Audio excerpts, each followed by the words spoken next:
Alors ce sous-amendement vise à compléter l'amendement très inspiré de nos collègues de GDR en rajoutant à l'alinéa la mention très inéquitable.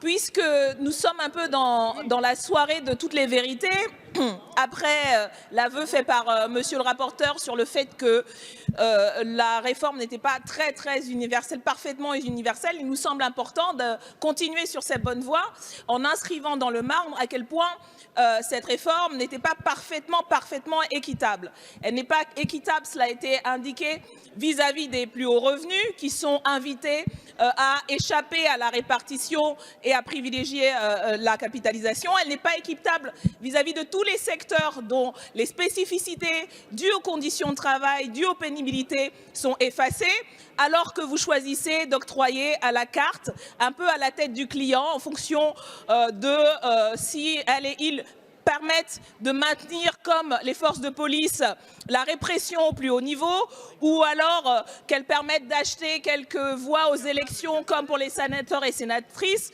De toute évidence, là aussi, un manque d'équité certain, puisque vous choisissez sans aucune base formelle à qui vous concédez de ne pas subir cette réforme.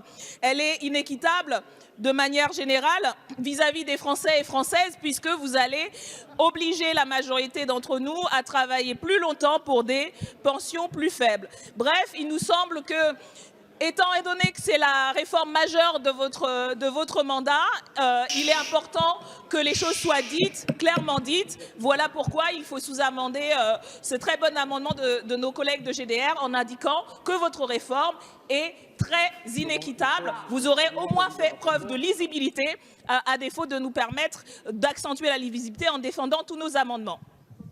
Merci. Monsieur le rapporteur, sur l'ensemble. Merci, Monsieur le Président. Je tiens à saluer la qualité d'orateur de notre collègue Wulfranc. Même si je n'ai pas tout saisi à l'amendement, parce que vous ne l'avez pas réellement précisé, et notre collègue Obono vient le préciser. Vous nous proposez de remplacer inéquitable, enfin universel par inéquitable, par très inéquitable. C'est ce que vous proposez. Inéquitable ou très inéquitable, c'est notre système actuel qui est inéquitable ou très inéquitable. Un système qui a été pensé en 1945 pour la société d'alors, une société qui n'existe plus.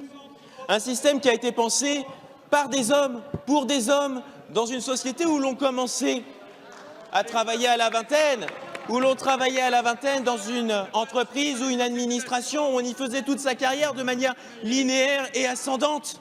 C'était cette société qui n'existe plus aujourd'hui.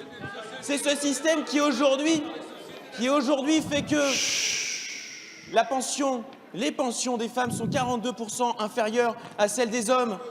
C'est ce système qui fait qu'aujourd'hui, quelqu'un qui a fait des études, qui commence vers 22, 23 ans et qui a une carrière linéaire, ascendante, peut partir à 62, 63 ans avec une pension élevée, quand celui qui a eu une carrière heurtée, une carrière difficile ou qui a connu les aléas de la vie, qui a choisi la reconversion, va partir à 65, 66 ans, 67 ans, avec une pension à la baisse ou une pension de misère. C'est ce système qui fait que nos agriculteurs, qui fait que nos artisans ont des pensions de misère. Eh bien, ce système, nous ne pouvons plus l'accepter, et donc nous le changeons en respectant le principe de répartition et en mettant en place un système universel.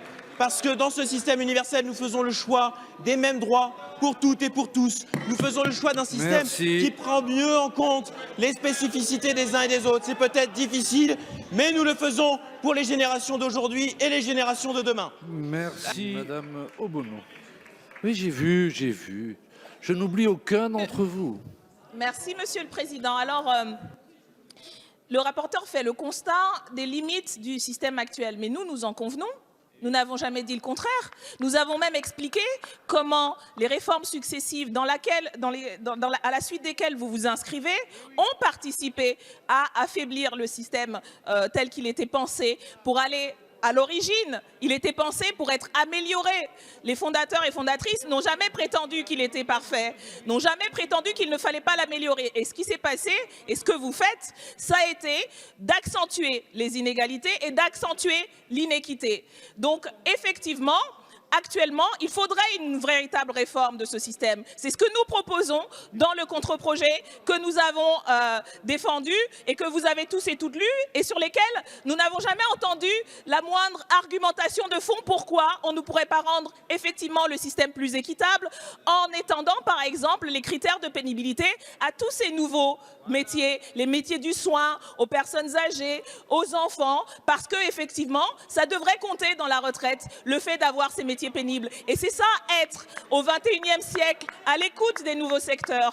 Et donc, effectivement, la réforme que vous faites est complètement à côté de la plaque de ce qu'il faudrait pour être plus équitable, pour être effectivement à la hauteur des enjeux du salariat du 21e siècle. Voilà pourquoi ce sous-amendement a toute sa place pour effectivement dire la vérité de votre réforme qui est rétrograde et réactionnaire.